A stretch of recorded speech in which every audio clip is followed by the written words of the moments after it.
Well, welcome back. It's been another week, and Amazon has just finished its season 2 of The Wheel of Time. We've just watched it. I'm here with G Mama and Lady Catherine. Hello, ladies. Hey. We are here to talk and discuss about episode 8 of season 2, What Was Meant to Be.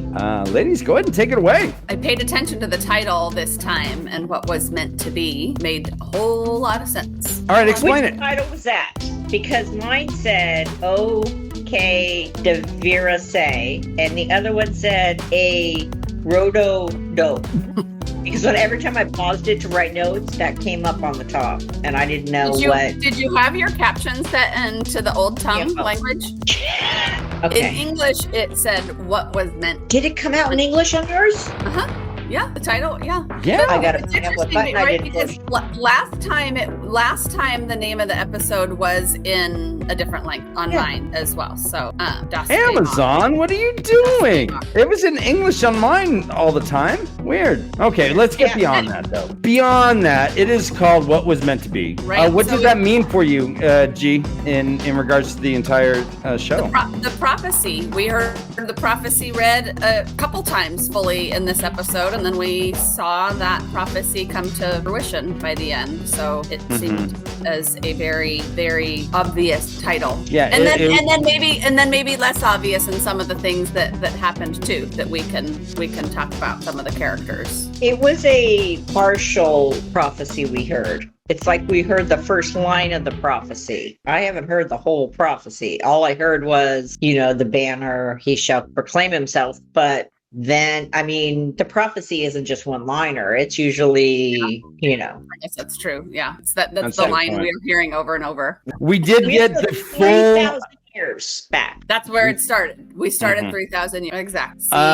Ishmael seems to have been captured and put into the seal in the scene. Luce Theron seems to be the person who is responsible for this happening. He mentions that Samael and Mogideon had already been captured in this way, and that it wouldn't be a death, it wouldn't be a life, it would be kind of a dream, an eternal dream, more or less. Well, yeah, he would be conscious the whole time, and aware, which is, and he even 3,000 years ago, he said, "I know you want to die. I know you." Basically, that was the worst torture that he could have given him, was to keep him alive and unable to do anything about it for that long. Go ahead, Lady Catherine. And unable to be broken out, because Luce could not break him out.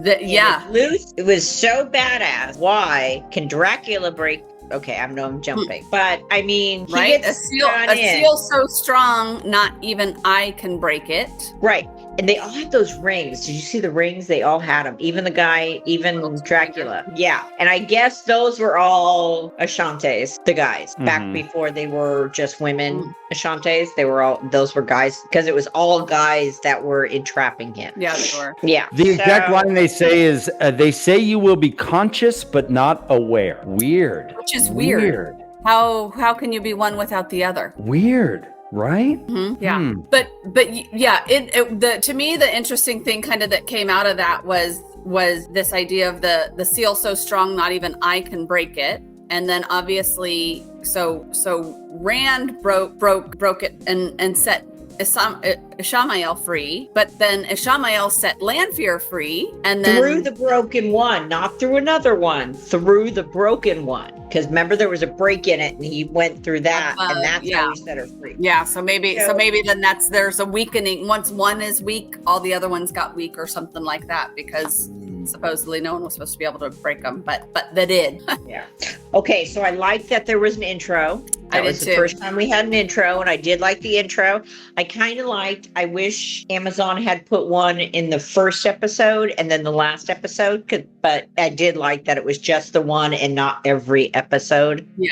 We've seen this opening before. I think it must have been last season, because I remember the image of all the Aes Sedai and the colors, but I agree. I like that not every episode had it, because sometimes it gets a lot, but I enjoyed it watching it and the weaves, right? So we saw weaves in multiple ways, in the literal and the figurative. I liked that a lot. Yes. There we go. We got some weaves there. And then it goes directly to the altar boys with the incense. No, not yet. We don't get the incense quite yet. No, we get the white cloaks. We get the white cloaks. Mm-hmm. And then it goes...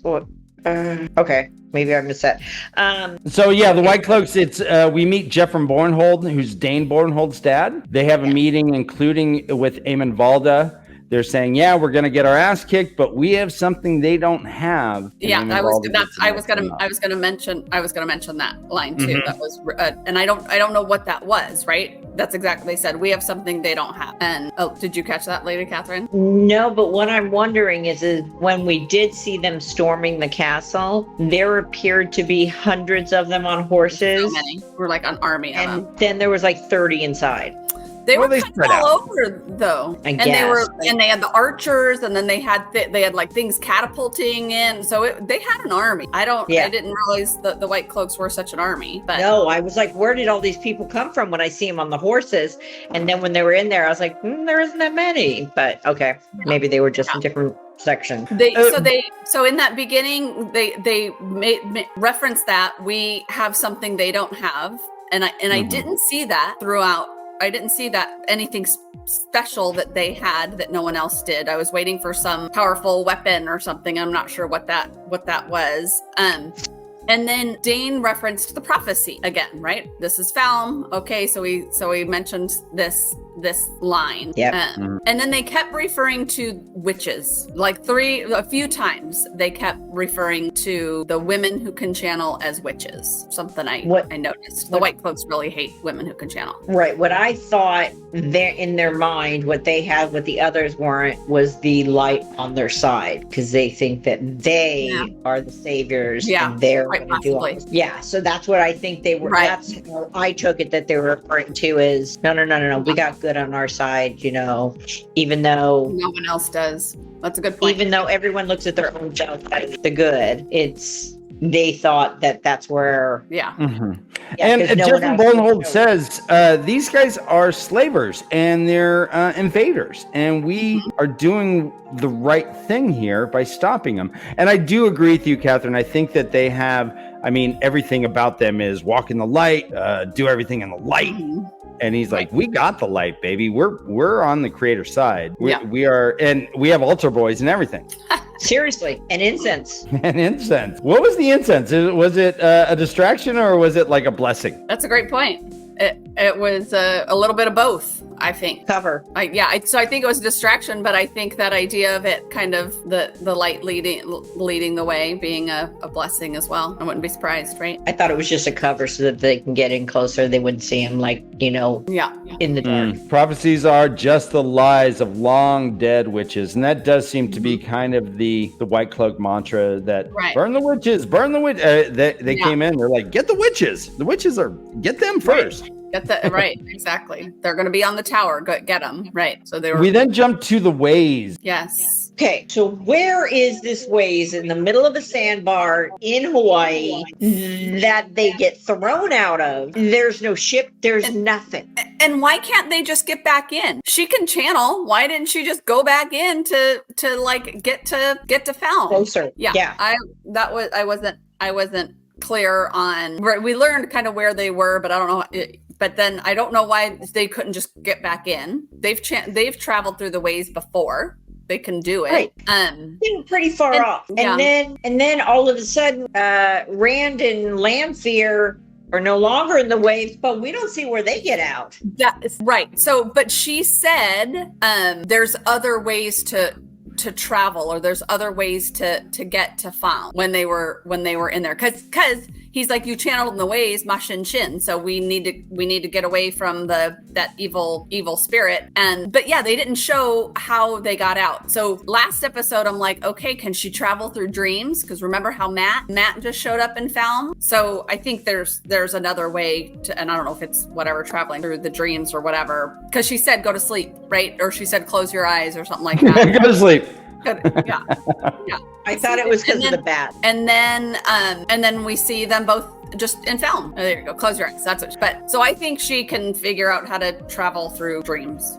When I watched it closer on the second watch, they are, in fact, I don't want to get us kicked off, but they are there and they seem to disappear. And she says, I have a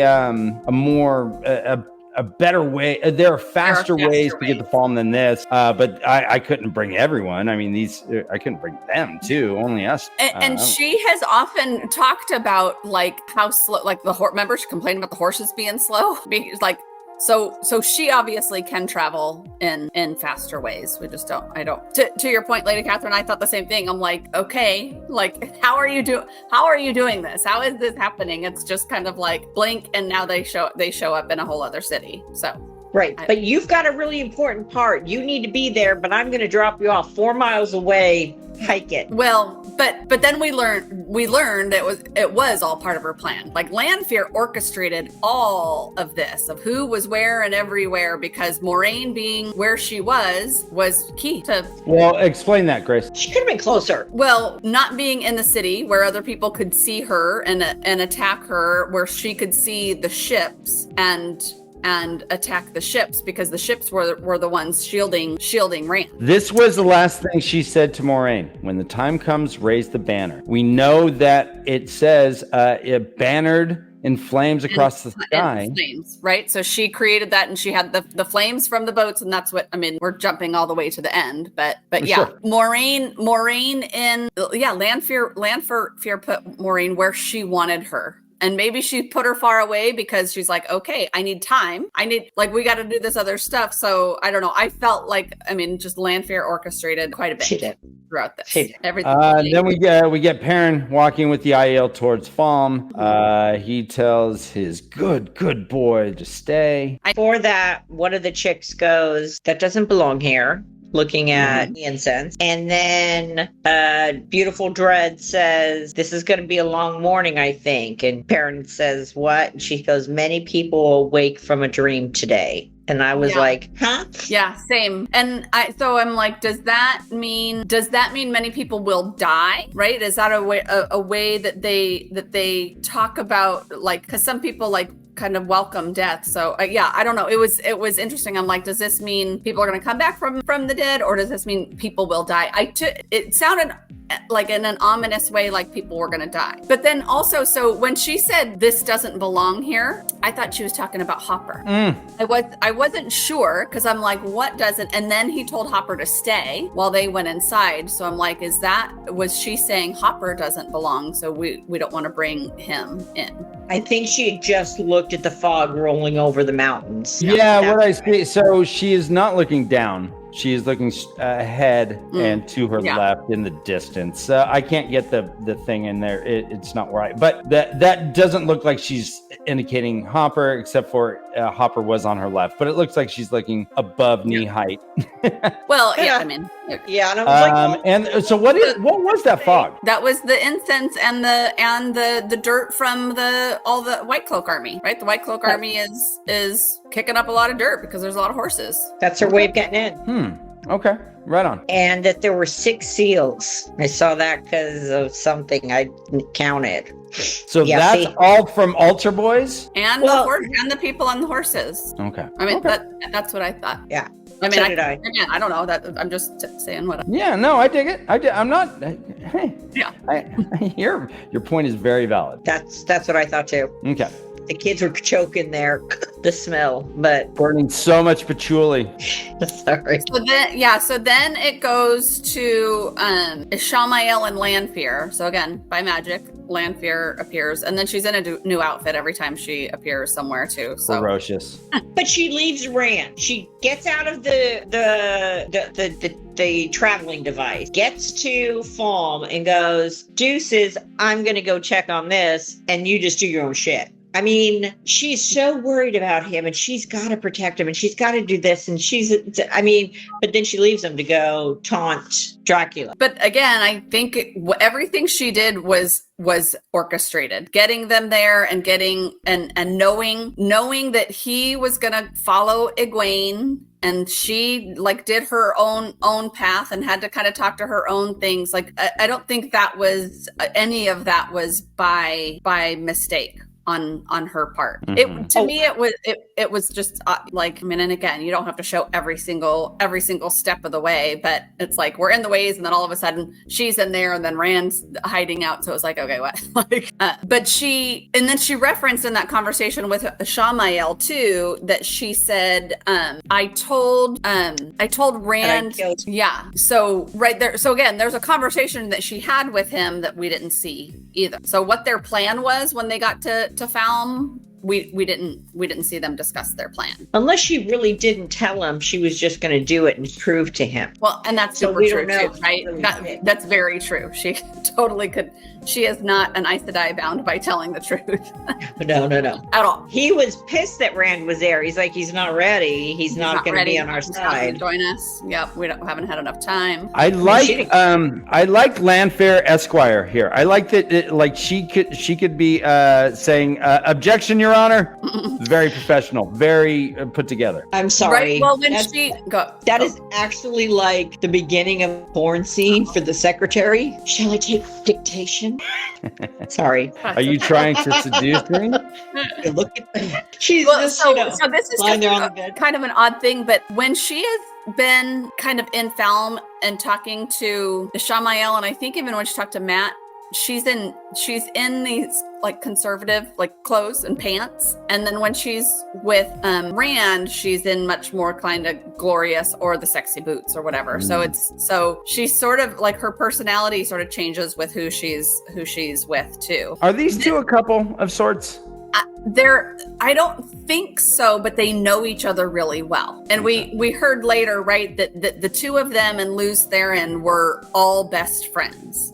Yeah. Mm-hmm. So I didn't get that they were a couple. I didn't think that they were, but it was clear that they knew each other very well. She said that, and then he said to her, "And I know." So he knew immediately that she was betraying him. Mm-hmm. Right. Because they know each other. Because they know each other so well. But I do believe that in this episode, she wore more light clothes. I did not see her in the BDSM outfit with the black. It's like she had been in all the black and the dark and this and that, and now she's wearing more light and blue, but more lighter clothing. I don't know. Interesting. If it's symbolizing as to where she's going or whatever, but and this is where, to Lady Catherine, you said I had seen the seals in the room before and wasn't sure. I'm like kind of what they were, but we learned what the seals were, and then we saw 6 other ones. So it's like, okay, those are the seals of the other Forsaken that they have in there.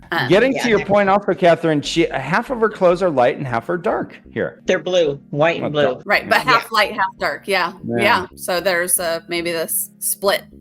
And the yin and yang, that whole, so then all the seals were in there. And there's the yin yang right there. So I thought he was like devoured into the yin yang, but obviously we find out later that those 6 seals were not there too. I'm assuming. Yeah, I'm not sure. Do you know what I'm saying? Because when he went down, I know what you mean. In the very first 3,000 years ago, when he sat down, there was a yin yang. We're looking at that right now. There's a yin yang. I thought that was his symbol, like his own symbol, but maybe. But then later on, we come to find out that it was someone else's. Well, but I don't know that, and so to that point, maybe there's one symbol each, but then maybe there's not. I'm not sure, because we've seen that symbol so much, right? And I think that's the Aes Sedai symbol too. But I think it's interesting that all the seals are different. Yeah, there's a certain amount that you would think there would be a uniformity, but these all have different runes and different markings. Yeah. Well, I guess they all have different powers, so they probably all have different spells and different needs to keep them attracted. That makes sense. And then we get move on. Then we see the altar boys. There's the favorite. So hold on. So is there a youth core for the White Cloaks? We haven't seen a little kid White Cloaks, but I mean, what's going on with these kids? Do they all have shaved heads? We did see a little boy last season when he brought the cuppeth to the guy who liked to eat the bird because it cut his mouth. We watched the lady burn in the cup flames. So we did see a kid there, a boy. So I don't know if they've got the tabernacle choir or what they've got, but they've got a bunch of little boys. But some acolytes they bring in to train. It could be a Roman thing, whatever. So what was so funny to me is the soldiers, like these super like mean, aggressive soldiers with these things, and they're like, "What's going on? What's that? I don't know what that is." And it's just their little band. Like kind of talking back and forth. There's two of them. That's it. Right, two of them guarding the gate. But it's always funny to me. It's like when stormtroopers, when you just like heard stormtroopers all have just a normal voice. I didn't hear that. Okay. All right. Did you want some coffee today? Yeah, exactly. What could that be? Yeah. So Falma is overrun by White Cloaks. You got to think that there were some innocent people that died from this, right? A ton. A ton. Yeah. I mean, there's a huge battle in the city. They span across like people essentially like bleeding and dead. Nynaeve kind of sees it when she's sitting in there. So she pissed me off this. Oh my gosh! Sorry. Right? I'm like, come on, lady, useless. Do something. I wrote that. That's what I'm like. Useless. I'm like, and cut to useless Nynaeve. Cut to useless Nynaeve. Oh no! Literally. I'm like. She's sit there crying. Where the hell did this Nynaeve come from? I mean, she's a badass with a bow who heals everyone. Yeah, I did not. She did not fare well in this episode. But then the next, we see them with the Damani, right? So, or now the person that they've collared. Nynaeve was. Is this when she was torturing her, or did she torture her a little bit later? I think she tortured her a little later. This is where the girl is taking Egwene and tells her, "You're mine. You need to do as you're told, or I'll take your tongue." Then when she doesn't take the tongue, she shoves in. Oh, she should. Golden Winky. Yeah. That knife is not clean. Winky, then she takes her braid. Does she realize not only is she taking her braid, she's taking all of her foremothers, all of her tribe, just with her hair. You don't screw with her head. And her comfort, right? And that calmness, like the ability to like kind of gain that comfort from braiding her hair, which we saw her doing an episode or two ago, which you reminded me was what she was told to do in the very first episode. Yeah, remind each other. But she's still walked out there with some massive. You know what? I left this episode wanting to go French braid because I really need to learn how to do that. I'm so bad at it. But I mean, even with short hair, she obviously was much longer than they cut it off. But I would have like a little stump. She looks adorable with short hair. Oh, she does. She's beautiful anyway. Yeah. But I mean, when she comes out with the like warrior braids type thing. Oh, right. All that. Yeah. Yeah. I wish I could do something like that. Yeah. But awesome. Okay. Other than that. Okay. Now the chick, when she cuts off her hair braid, if you look at her, we've seen this with the other ones. Her face is covered with the soot that she put on Egwene's eye. Now, is that it appeared to cover all of her scars? Yeah, notice. In one of the episodes, they had one of the Sashimi took off the mask and their top of their head was black. The one girl, when she was deciding who was going to be bowed down to the golden. Oh, that gold. Yeah. Yeah. Her top was. So I wonder if there's like different symbols for the black. I don't know if there's any sort of but I noticed that was I took it to mean that was like their battle face, right? Because they all had it and they were all going into battle and just a like battle ready, like football players do the do the thing under their eyes and do stuff on their face. That's for the glare. But I just wondered if there was a reason I forgot about that. I didn't know if there was a symbolic thing, and they were covering their scars, or what the scar. I don't know what the scars. I don't know a lot, so I like that thought. I like that thought because it could be that they were scarred, but then cover it for battle. But I like that. Why do they have scars in the first place? Was it to mark them out? I was wondering where the scars came from in the first place, but seems to be everyone of power has it, not like the assistants don't have it, and even the one woman, Lady Sulroth, I don't think she has the scars either. So no, the one with the gold lady. The bald. They all. The one from Bow Wow Wow, Cassie. the bald one that ended up. Yeah, the bald one that ended up is the dark friend. She doesn't have the scars like the anyway. I think she had some inner balding. There were some in there. Mm-hmm. And Turok had some in his head, but he had none on his mouth. Where a lot of seems the Soldom had them like on their chin. Yeah, you're right. His were on his head too. So were hers. So Lady Catherine, to that point, right? Some of them, maybe it's just a difference in rank even, right? So some of it had the black on their head and some here, and that's where their scars are. Hadrick has a gift. Yeah. So he talks to Ishmael and he's like, oh, hey. Ishmael says, I may not even get him this life. I may have to get him next life. He's like, you want me to kill him? He's like, no, right. We'll just talk to his friends. And he's like, I know who kills him. Like, I know how he dies. Mm-hmm. Yeah. Well, but before there were a couple things to me in that conversation between Ishmael and Padden Fane. Okay. He says, in referring to, Lanfear, right? He's like, we're going to remove her from the board. And he says the Great Lord gave her eternal life. So we've had this conversation before about, can Forsaken die? Are they not? I mean, it seems like Ishmael has wanted to die, but he can't. But then we saw that he is no longer. So is Lanfear the only one that has this eternal life, and then how are we defining eternal life? Can the dragon kill someone with eternal life? So I had a question. I thought all of the Forsaken had eternal life. Right. I was under that impression. They all, not only do they have superpowers, and then at the end of the episode, one of them is no longer. So, but there's got to be a reason, because that didn't work out. Why? Well, that's what he said. So is it because? Well, let's get to that, because I have some thoughts on that too. But anyway, and then this, to me, in this scene,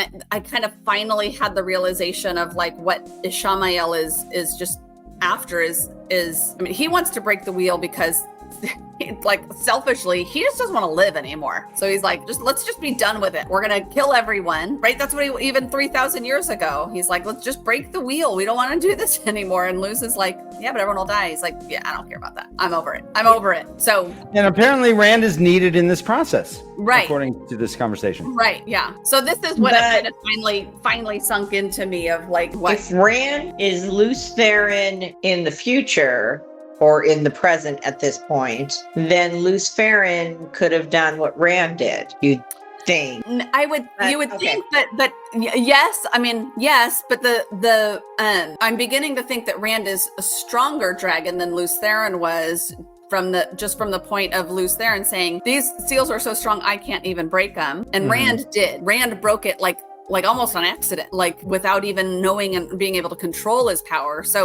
So I'm getting the impression that Rand is stronger, and not just Rand, right? This whole group of 5, Egwene has more power than anyone in 1,000 years. And I mean, Nynaeve does, and Egwene, right? They all, it just seems like the power is amped up. So I got the impression that Rand is stronger than Lews ever was. Mm-hmm. Yeah. Mm-hmm. And then when he brought in the knife to Mat, and, said it's it's the toughest thing to accept your darkness inside you, but it's the strongest thing, basically. And then embrace the darkest parts of yourself, he said. Like you're not the person to be a hero in a Gleeman's Tale. I like that. Yeah, I like that. And he said before, when he walked out of the room, he said, "You deserve it, Matt." Yeah. And I quite liked that. Wait, by the way, that was a beautiful tray. Look at that tray. I really, Amazing. really want it. I kind of thought it was a very intricate and beautiful cribbage board. looks like a Lazy Susan. Doesn't it? Wouldn't that be a fan-freaking-tastic cribbage board, babe? I want that to be a cribbage. I do too. I haven't played cribbage in so long. Okay, so then he comes out. He burns the thing, which was amazing. He doesn't touch it. I'm so proud of him. He's badass. He burns the thing. He turns to, why do I just want to say Jabberwocky? He turns to the soldier. Yeah, and blocks the axe with a bamboo stick and then stabs him. And I'm like, damn, that bamboo is pretty hard. Funny, I did not notice that. Yeah, because he used the bamboo stick quite a few times. Yeah, more like he was quite adept with it too. Like that was his weapon, right? So yeah, but I was like, wow, damn, that bamboo, man, that's some serious really strong. Bamboo is really strong wood. But I mean, against an axe or a sword or whatever. But that was about there. But then they go to they did do this too many times for me. They did go back to Moraine and Lance. Yeah, in this part we jumped a lot, and I think it was just to see like all the things happening kind of all at the same time and where everyone is at a moment in time, right? Because Matt's locked up and he's battling with what is he going to touch the dagger, and then we see Nynaeve again, and she starts torturing the Soldan. We haven't even gotten to that, right? No, but all of these are happening. This is all happening at the same time, right? It jumps from Matt, then to Nynaeve, and then we see Rand, and he just sees Egwene, and it's like, okay, now cut to Lan and Moraine. So all of this is all happening all at the same time. So there's Rand. This episode jumped more than others did, but I think it was intentional so that we can see everyone's journey to the top of the tower, right? Well, see, that's the only problem. The problem I had was I was worried that this one was going to be crammed so full with everything. It did cram a lot. Yeah. It was. Yeah. Agreed. So they go to the bond. Yeah. Yes. And he's like, well, real fast, we do have Nynaeve torturing. So torturing someone. Okay, so wait a minute. She can torture someone, and I understand she's doing it with her head, but then she can't get a goddamn arrow out of someone's leg. I mean, Jesus, what power does she have? How does she have power here and then no power here? I mean, it was frustrating because I didn't understand it. It was frustrating. Yeah, I agree. And and she's like, oh, because I feel it in my head. Yeah, it was a little bit weird, but she was really angry, right? And just this ability to torture, right? So we saw all of the five. Not all of the five, but we've seen them all take a turn and do dark things in this episode. Mm-hmm. So and that was hers, right? This line, I love this. I'll make you curse the first kiss your father gave your mother. That's a nice way of saying, you'll wish you were never born. Never born. But wherever there's light, there's got to be dark. And each person is not all light and not all dark. And I think that's part of some of the people in here. Right. And they're in a battle for the world, right? Or for the, they're in a battle for the light. So yes, there's darkness there. But some of the dark was more what's the word? Kind of stronger than others. Not just battle, but more there was a relish in what they did a little bit, like Egwene. Enjoyment. So and Perrin, right? Yeah. I don't know that. Okay. Exactly. Right. This revenge that started coming up, where there was there was no. I'm gonna think of the word a little bit later. Well, let's talk about like it's maybe redemption, or so. What we're talking about here is morally ambiguous things. We have Perrin struck out because this white cloak killed his wolf friend justifiably. The wolf was biting his colleague. It's just a wolf in his eyes. In Perrin's eyes, it's a precious creature, but it's just a wolf. So Perrin goes on a revenge thing and kills him with an axe. We have Egwene, who told Rena, "I'm going to kill you." Put her up on the hooked her by her neck and watched her die. She could have stopped it. She did not. She watched exactly. She just watched it happen. Yeah. We have Nynaeve who pretty much waterboards someone to get information.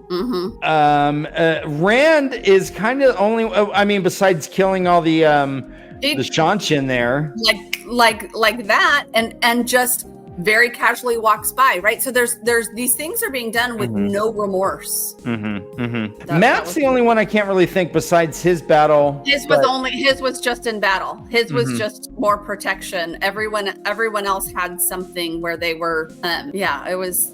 Which is the most unforgivable in your guys' eyes of all of those?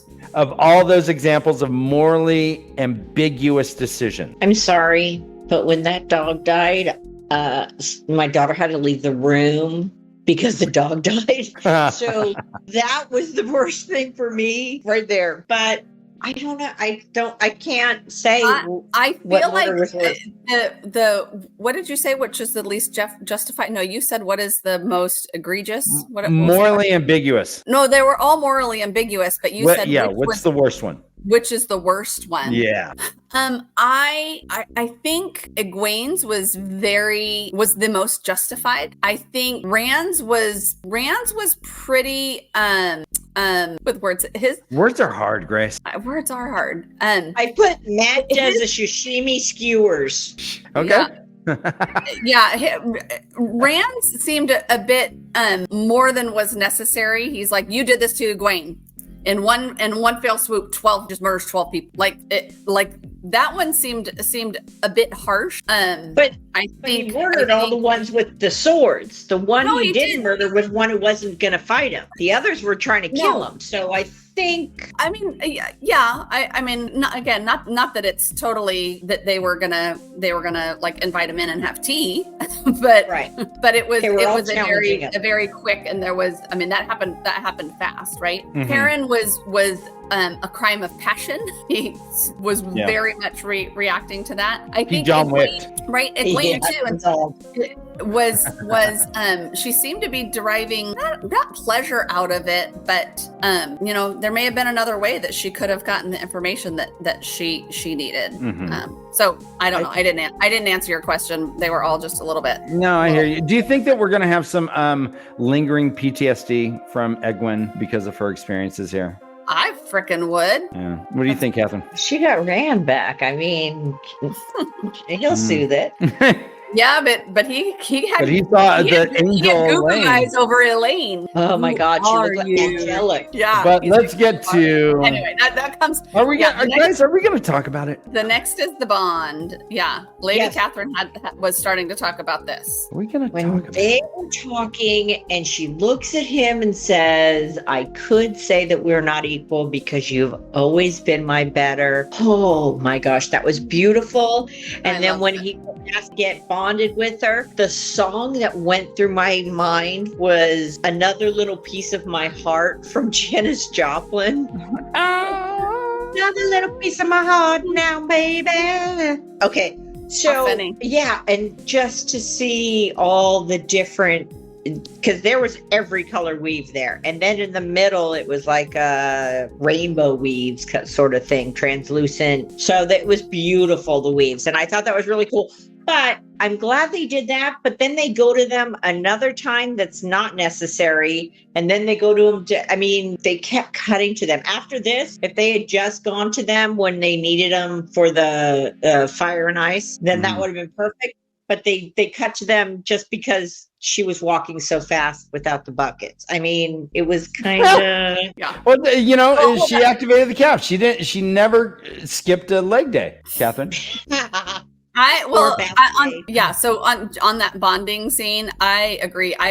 I thought it was beautiful. I thought it was beautifully done, and it gave me a sense of the bond and the the emotional connection, the love that's there, but is not romantic. It's not sexual or romantic, but you could really feel that this connection and such a deep relationship, and they were both so relieved to have it back. And I love, I was at the end, I was ready for, I'm like, okay, now have a big hug because this feels so much better. But it was just that forehead to forehead, which I thought it was beautiful. The New Zealand greeting. That's how they greet in New Zealand. Oh, really? Forehead to forehead. Yeah. Oh. I liked that.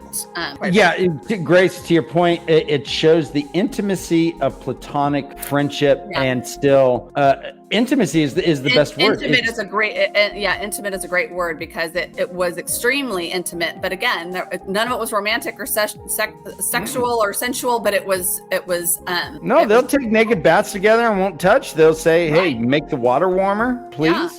Yeah, so it really gave me an idea of this water bond, and understanding that they're all different too, because some of them are maybe more unless you're green, sexual. But this one, I mean, I don't know. It just, to me, it taught me a lot about their. I like, and Lady Catherine, I agree when she said that to him, like, you've always been my better, right? She couldn't lie. She's like, that wasn't a lie. I couldn't lie. Yeah. Here, this is why that was.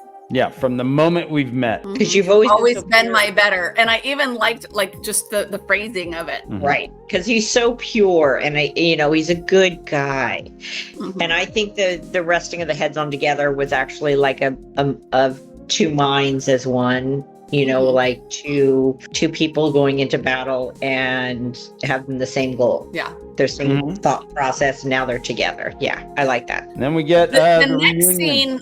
Yes. I gotta tell you. So I like all the little reunions. Those all made me happy. But this freaking horn, right? Like, just everything's going on, and all of a sudden, all right, we got the horn. I'm like, well, what the fuck did like it's just this kind of normal thing. We could stand here. No one will fight us. Right. While we eat this up, and while everyone's dying around us, the man bun there, the prisoner, Ishtar. he actually got like dreaded from the two spears in his back. He looked like the chicks walking around. Oh, when he got done in for? Yeah, he had the two swords in his back. Like, he looked like he was going into battle like the girls. And I was like, oh, I was bummed he died, but L'Oreal is carrying this like it's the nuclear codes, like it's a steel briefcase that has a handcuff.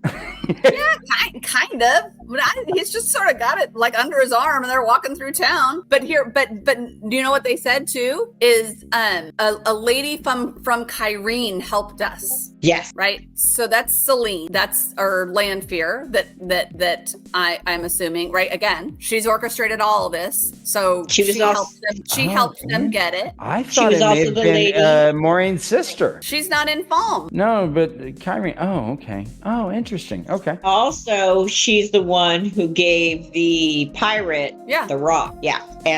So to me, this help from a lady from Kyrene is Lanfear. She's orchestrated everything throughout this day. So she made sure that they got the horn because that was needed. It's all part of it. And then he talks about the whole, like, we're the heroes of today kind of deal. I feel like that scene bugged me. There was like a little piece of there, but it's like just showing up. We got the horn. There's the few scenes in this episode where I'm like, one or two more episodes would have helped get make me care more about the horn. Maybe make me understand a bit more about the horn. They kept saying, like, everyone's like, Rand needs the horn. Rand needs the horn. And I'm like, is it because of the prophecy, whatever? But then he doesn't even get the horn, so does he really need it? Like, he doesn't even see any of the heroes. He doesn't even know what happened. Yeah.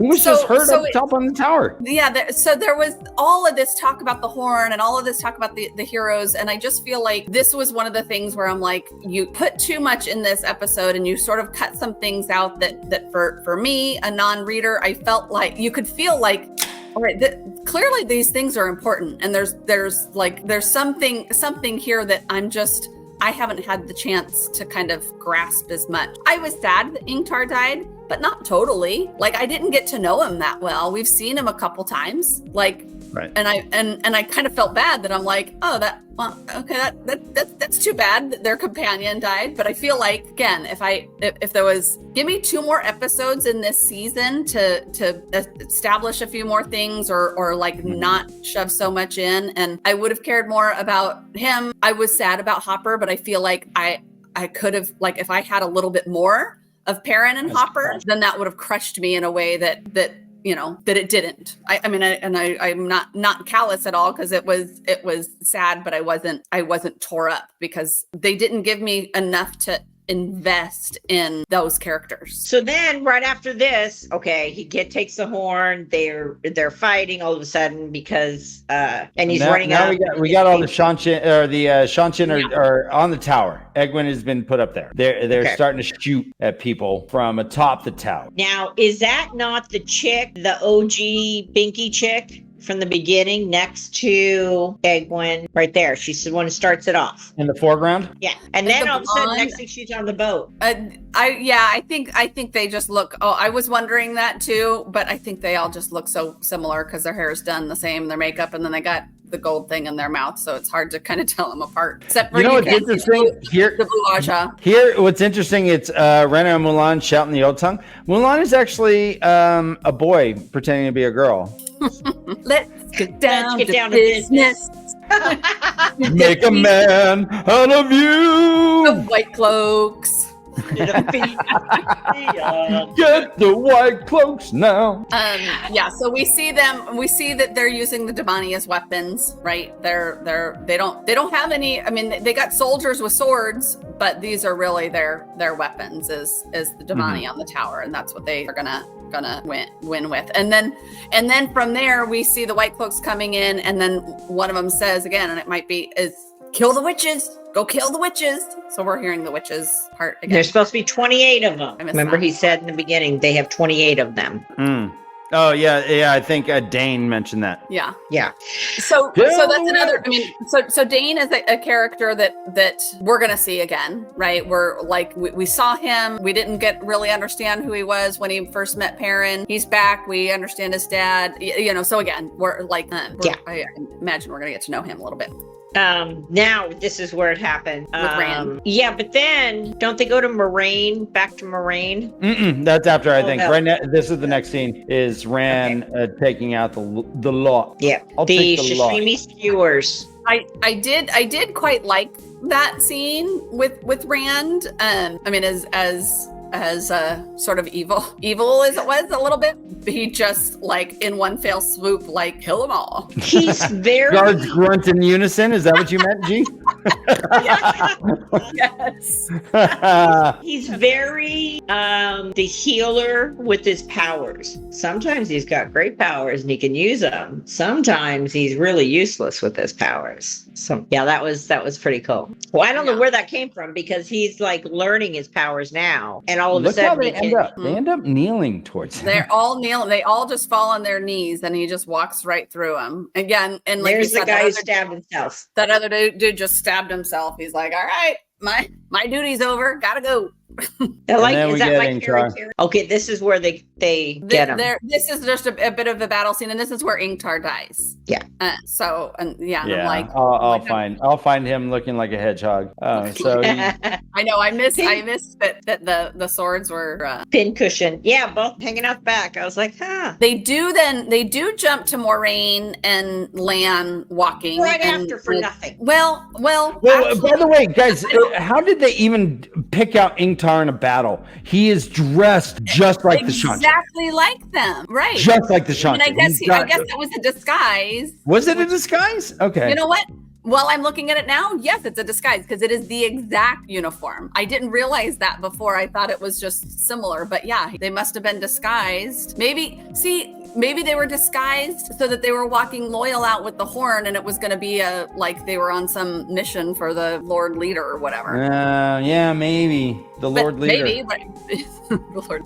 So the cut to Moraine. Lady Catherine, and Again, it was quick, but they talked about, this is where we learned that Luz, Lanfear, and Ishamael were best friends. And she said before the War of Power, right? So I'm like, okay, they're like, because also like they're best friends, but then two of them turn to the dark and one of them is the dragon. Like what happens there? So she references the War of Power. I don't know. Maybe we've heard that before. I don't know if I've heard that term before. And then Lan says, just like these kids, right? So we're seeing this connection of Luz and his life as the initial dragon and now the dragon reborn. And right. And we've already seen too, this idea of like, the dragon can push you away, like push your best friends away too. So it was quick, but their conversation was informative for me, kind of just helped me. But I think it could have been in another episode because they had some slower episodes that they could have put that in, and that would have been interesting. Yeah, it certainly could have, but there was a couple kind of key things out of the that particular converse one. But I put stay with the group. So much is going on. Yeah, and then we see Lanfear. This is when she's talking to the Master Doman or whatever, the pirate, if you will. And we learn, so this is where we learn that she's going to get rid of all the other Forsaken, go and dump them out in the sea. I'll give you money. So the idea of like her clothing either getting lighter or part light, part dark is really interesting because she just wants Luz back in my mind, right? This is like her manipulation of this whole thing is she wants him to be the dragon. She wants him because she was in love. She was in love with him and she turned dark, but now it's a bit iffy. Why would she bring him back to Egwene if she wants him back? Because she knows that he thought of Egwene when he had the power of the dream. Mm-hmm. Why would she bring him back to him? That just seems kind of counterintuitive. I want you, but I'm going to. She probably feels she can beat Egwene in a sex off. Probably. I would put money on Selene. Right, same. For sure. Same. She started shimmering, guys. Yep. The boots, all of that. She's like, okay, I'll let you see her, but like peasant girl over there versus me, I'll hold my own. On like a farm table, maybe a Gwen. Maybe she'd win on the like sex on a farm table. Or in a bar. Not against this thing. Oh my god. Oh my god. Okay. Force of nature. So then we do see Ishamael with the dust on his hands saying, I had other tasks to attend to. And she said to the guy, yo, you know that stone I gave you? The unbreakable stone? Oh, yeah. I've got more of them. And he goes, oh, that'd be worth $1 million. No, you're going to dump them in the water. But then it turns out that the unbreakable stones weren't so unbreakable. It's a contradiction right there because you just said it. I mean, they said it in the beginning. She said it there, and then the very next scene, he's like, "Unbreakable what?" Yeah. I'm a little late. Sorry, I was busy. Yeah. Smashing job. He walks into Naylor's room, dusting off the seal dust. What the F? And he goes, you have a group in reserve of the Binkies. I thought all the Binkies were on the tower fighting next to Gwen. I put the OG Binky. So I guess there were more blonde Binkies. Way more of them. Well, yeah. Right. And to that point, there's way more of them, right? Because it's like, okay, they're all on the tower, they're all fighting. And like you said, Dane, whatever said 28, but there were way more on those ships. So I don't know how many of these there are, but there's a shit ton of them. Then were they just the trainees from the dungeon or the kennels up there on the tower? And I have a question about the tower. We've got 10 people searching for the top of the tower, right? Not one of them passes each other. They've got to have like 20 entrances to this goddamn tower. There's only one exit on the top. But I mean, they're coming all different ways looking to get to Rand and Egwene. But I mean, they never pass each other. Yeah.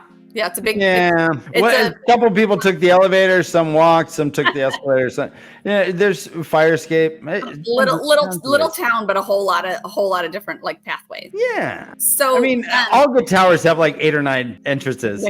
Right. Catherine. Well, yeah, I mean, but yeah, those spiral staircases, especially, and then with the arrow. But the boat, are the boats next? Matt creating. Well, we kind of already talked Well, about. no, Matt creating. talking to Saroth is actually so. Where they're talking about the boats. They're talking about the boats. Yep, I got people. Yep, they can gentle it. Yep, no problem. Yeah.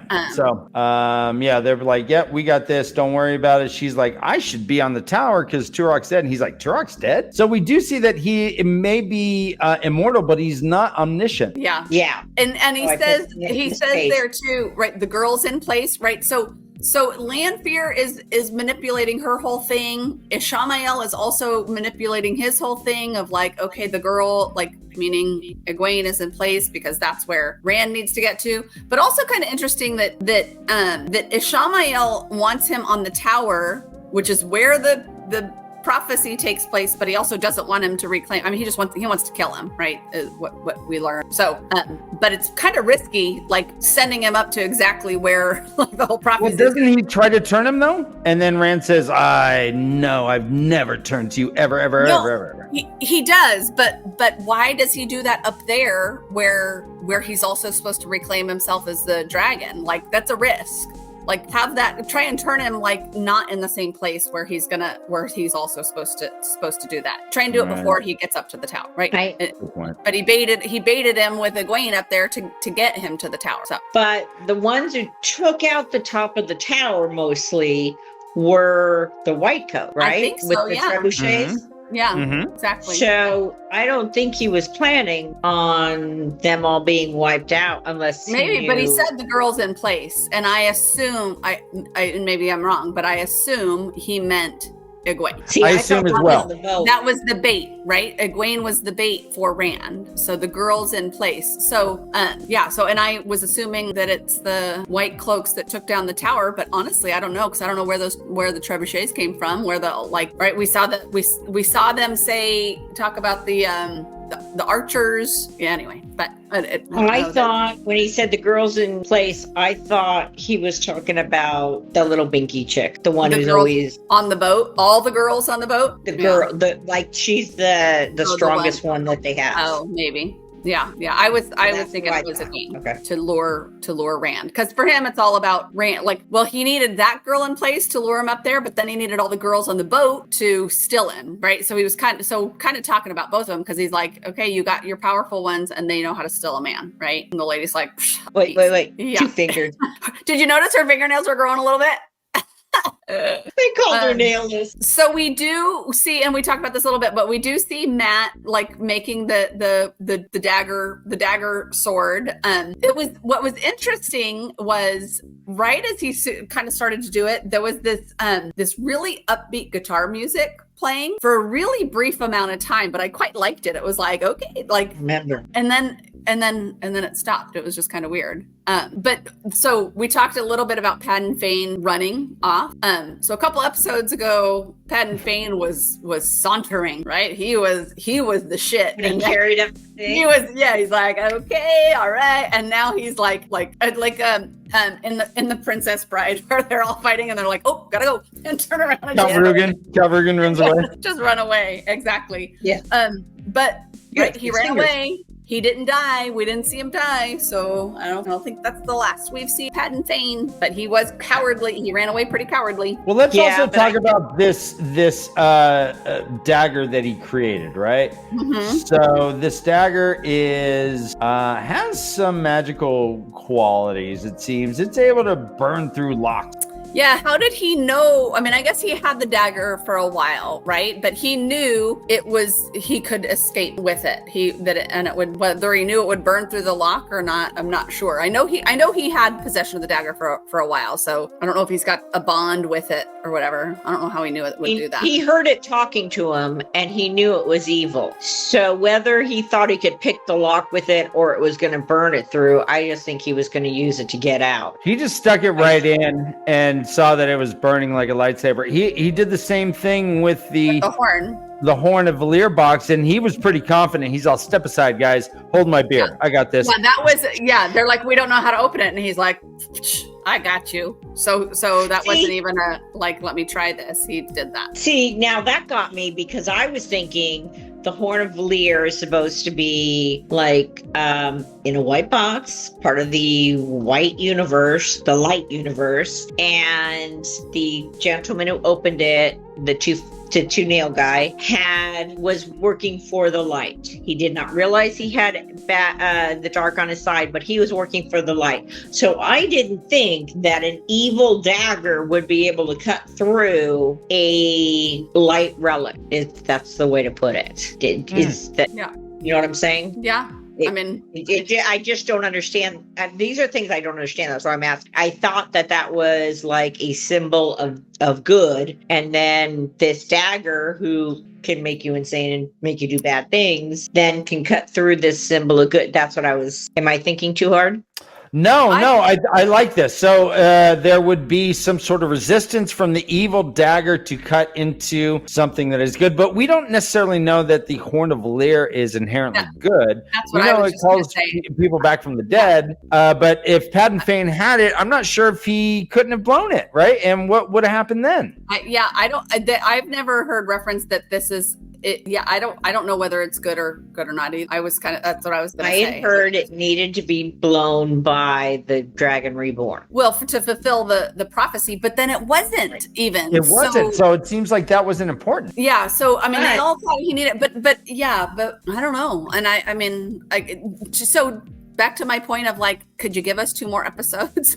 Can you give us a little bit more about why the horn is so important and what really, maybe where it came? I would like to know a little bit more about it. Had I known what it looked like, I would have made one so that I could blow it. I was thinking it was going to be a doot, not like this circular thing or something. I kind of want to make a pastry called a horn nut. That's like a donut, but shaped like that horn. Just big on one side and small on the other. Okay. Isn't that a cronut? Cronut, but a horn nut. But the fact that he got it, he's running, and I just badass, amazing, everything like that. But I just didn't understand how he could open it with that. Yeah. That was mine. And the reason I do believe he could is because in my heart, I think the 5 are the Dragon Reborn, even though Rand is the Dragon Reborn. I think he's not the Dragon Reborn solo. Oh, okay. So not anyone could have blown it, but it worked for Matt. Right. That's why at the very end they said there's 5. We need to get to 5 because any one of the 5 has it. It's a group mentality or mob mentality, but they all need each other to be able to do this. Whether the healer has no power or not, and was completely frustrating. They all need each other to be able to do it. I just like when Gwen was losing her strength, Perrin comes in and helps. He has no power, but all of a sudden he's got power. He had he had a shield. He had Captain Marvel's shield. Yeah, because Uno gave him a shield. So a couple of, if we're gonna go in order, just a couple other things. So Nynaeve and Elaine, those scenes were the most. Your scenes were frustrating then it kept cutting to Moiraine. Mine was like we kept cutting to useless Nynaeve and Elaine, who are just like walking through the city, and there's just a big battle everywhere, and they're just taking things in and kind of checking things out, and nothing is happening with them. And Nynaeve does not do Elaine's wound any favors by pushing that arrow through her leg, like in a weird, like, here we go. Yeah. And I'm just going to use the feathers in and everything. Again, like Nynaeve being useless every time. She's like, I don't know what to do. And then she's crying. And then Elaine is like, you're a wisdom. Think like a wisdom. And then she's like, oh, okay. I'll do that. But she was totally useless, and Elaine has to be like, here's what you do next. Here's what you do next. CPR, do it. Oh, yeah, okay. Oh, you're right. You're right. To me, like the fact that her wisdom instinct didn't just kick in drove me crazy. Because that was the first thing I saw. I'm like, oh, great, she's hurt. That's something that Nynaeve knows how to help with. In her book. She did it. And you need to cut off the feathers before you push it through. It's just gonna cause more infection. I mean, I was just like, oh, that's And then she gets up. I couldn't have made it up the goddamn stairs right now. I know. I don't know how the hell Elaine. He didn't have the blood. So Elaine tower. Yeah, when they started going, she's like, She's all, no, I'm fine. Oh, go on without me. Like literally in the same scene. She's like, I'm fine.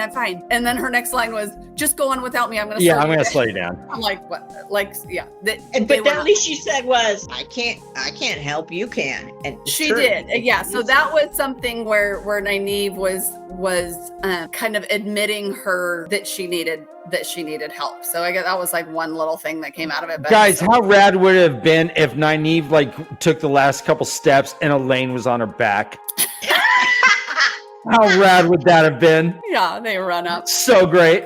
Yeah. Or like Bubba Gump, like Forrest Gump, just like over the shoulder saying, "You gotta find Bubba," and he's saving all those people. Bubba. Yeah. Yes. So I think they did. They did show it. They just cut that out. Yeah. It was so rad. We talked a little bit about Egwene because then we see like the destruction on the tower, right, or whatever. It got bombed by, we assume, the White Cloaks. Who survived? 2 people, Egwene and Rena. Pretty convenient. Not a single other Damani or whatever survived. They were all under the rubble, all buried, and only two of them survived. That was a little Grace, they were wearing plot armor. Come on. The part that got me, stupid tower. The part that got me is that Egwene went through so much on that top of the mountain. Top of the tower. She pulls this concrete off of her. She gets up. She locks the person up, hangs it, which I don't know if you noticed the hooks behind her, but you could see them. What were those hooks for? That's how they were hanging her. I know, but what? I mean, you're making a tower. What is that hook for? Yeah, no. Because in the kennel they had the hook, and that's where she put the bracelet, right? And the bracelet was correct. Yeah, there was like a stick because the hook wouldn't have held. It was like a flag holder. That's where they hang the flag on 4th of July. Oh, okay, all right, just checking. But she then is being choked herself as she's choking the other chick until her bracelet goes off. So she's been pummeled and almost threatened to lose her hands and chokes herself. And then gets thrown across the top of the thing by hard, right? Dracula, but still can be badass. Takes a licking and keeps on ticking. Yeah. Oh, she's definitely Timex. We saw Matt and Perrin reunite, which I loved all the little reunions. And one of my favorite lines, Matt sees him and he's like, and then soldiers come and Matt's all, hope your friends can fight. I mean, these badass Aiel. So I liked that line. And then Rand will be where Egwene is. He has shit hair, but I've seen him with my own eyes. Yeah, shit hair, but he's here. But he's here. Yeah, shit hair. But he's here. Yeah, was perfect. So then this whole like getting the horn to Rand thing, that to me that was if it was talked about, if they all know and understand why they all know that Rand needs the horn, I missed it. Or if it's just this assumption that like just everyone knows that Rand's the Dragon Reborn and everyone knows he needs the horn. I don't know. It was annoying because they just kept talking about that and like, okay, he needs the horn and get it to him. And I didn't know why they all knew that. Well, Rand told Matt back in Kachuchi land that he was the Dragon Reborn. So if Matt knows But Matt just saw Perrin and Loyal just a second. So how did they know that it's not like he told him that? Because I think both Loyal and Perrin said, we need to get the horn to Rand. So I don't know how. I mean, again, either I missed it or So that does happen a little bit later. This is where they say, they're friends, and then I think he opens it up right after that. Yeah, it jumps. They start fighting. Jumps back and forth. It goes up to Ishamael on the tower. Yeah, because the collaring of Rena. Collar. There's the harness. Yeah, and she does reference that and I don't know if it's all Soldan. I assume it is that they because she referenced the collar can only be put on somebody who can channel. And Egwene put it on some Soldan as well, kind of with no problem. So maybe the assumption is that the Soldan can channel, but their power is so weak, right? So Egwene's all like, you're so weak. But right, you have power, but they couldn't even detect it. You're so pitiful. Yeah. So that was pretty cool. Let's remember what Nynaeve's captured Soldom said. She's like, we can't leave. I can't let them see me like. Oh, right. Oh, interesting. Okay. Yeah, because if only people with the power can be collared, then they would know that she had power. Has power. Yeah. But they also what's her name? The yellow Aja collared someone too. So again, they must all have some sort of the power. I mean, based on this conversation of like, oh, you can only be collared if you have the power, right? This is now the third Soldan that we have seen collared. Yeah. So go ahead. No, so do you think that's is that a big deal at all? I don't know. I was feeling like it was I don't know. I kind of felt like it wasn't that big of a deal. To me, it was Egwene basically saying, you are weak. You have the power, but like it pales in comparison to what we have, and so it's kind of your power issue and a power issue. So I just kind of felt like it was her just sort of talking shit. Okay. Like you're sucking the power out of us because you don't have enough. Yeah. Well, yeah, but yeah, because you've got this issue with your own self or something. I don't know. You got the Wonder Woman bracelet. Yeah, I mean, so again, it might be, but I don't know if it's. We just learned this, but she is now the third Soldan that we've seen got a collar on her. So do all of them have an amount of just a really weak power? So I'm not really sure. That's what Egwene seems to suggest, right? And that's how they're picked to be a Soldan, is because they actually have it, right? You need some of it to be able to have that connection, but not enough to be a more powerful Damani. See, that's something that they could have gone into earlier, so we would have known as to, oh, okay, they're both got power. That's how she can use Egwene's power against her, and this and that. But just finding this out as she's being choked out, Yeah.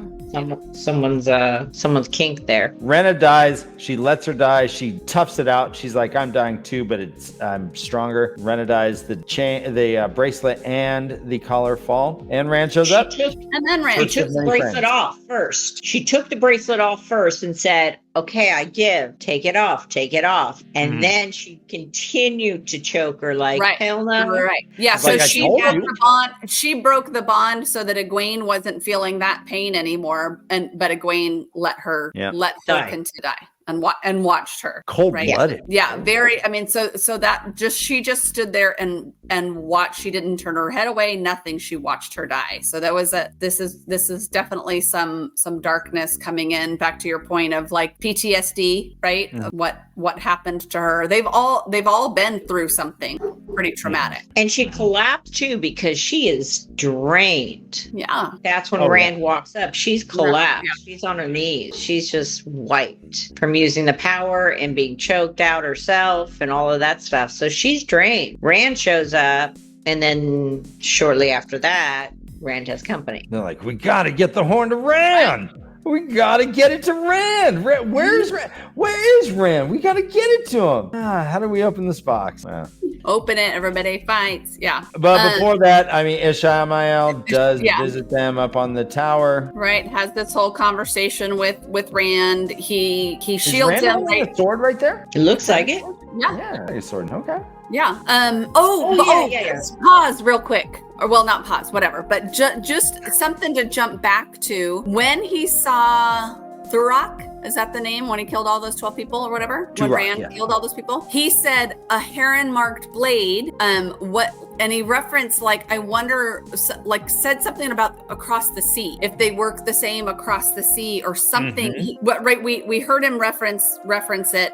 And he had one as well. Basically, how skilled do you have to be here? How skilled do you have to be here to use it? This is how skilled we need to be. And then any reference like on this side of the ocean. So so this is that's kind of a full flashback. But Throk, is that his name? He had his blade was heron marked as well. So just showing that he had one.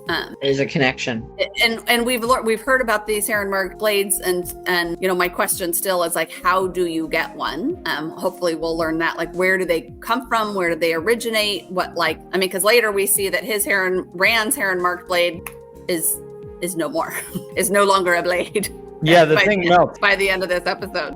But Rand is heron marked. Okay, so sorry, just that. Unpause. Yeah, unpause. We can go back. Now we can go back. I mean, we could go back to Rand on the tower. All right, I'm here. Oh, good. Nice, thanks. So a couple things, right? That Shamael says to Rand is right, like, you're so honorable. This is the same as your last. I don't want to do this again. I'm like, okay, what did he do? Did he kill Leaf Theron? Well, he couldn't. He didn't kill Leaf Theron because Leaf Theron trapped him, so we don't know how Leaf Theron died. But and he said, "You'll turn all your friends to the dark, just like you did to me." So I think it would, because he had it set up that first off he was going to be trapped by the weed, and then he was supposed to be stilled. And I think he's saying is like, I don't want to have to do this again. To still you? Yes, because he said, "I'm going to." Do you think he's stilled Leaf Theron? You think that's in reference to Leaf Theron? Or it could be because during one of the other scenes, it seems like they've played this out a few times before. When Matt brings back the guys and he goes, "Oh, I remember." He goes, "Yeah, I fought with you many times in the past, and I will in the future. I will fight with you again." Just at another point in their lifetime. Right. Yeah, yes, except that. Well, yeah. I mean, and I guess because 3,000 years ago wasn't necessarily the only lifetime that the dragon and he had together. I don't think. That's possible. Same as in your last life. Yeah. So you're proud, so honorable. so He's like, "You're so honorable. You're so this little goody two shoes, but you're turning everyone to the dark." But he goes, "I will not follow him." Now, we haven't met the head guy then. The dark one? No, we haven't. The Great No, Lord. we haven't met the dark one. We haven't met the Empress. We haven't met a lot of people. And Dark One was one of the seals. Could be one of the hubcaps or the manholes, but I'm not sure. I don't think he would be. I don't think so either, but it's because the Forsaken, like, if Luz, I don't know if Luz like trapped all of the Forsaken maybe in his to help to minimize the strength of the Dark One so that he could fight him just himself without all the Dark One's lackeys coming after him too. But I think that's for us to learn as we go through, right? So let me ask you a question. We find out at the end when he dusted off his hand before he sent the ships to that he had broken the seals. He released all the others.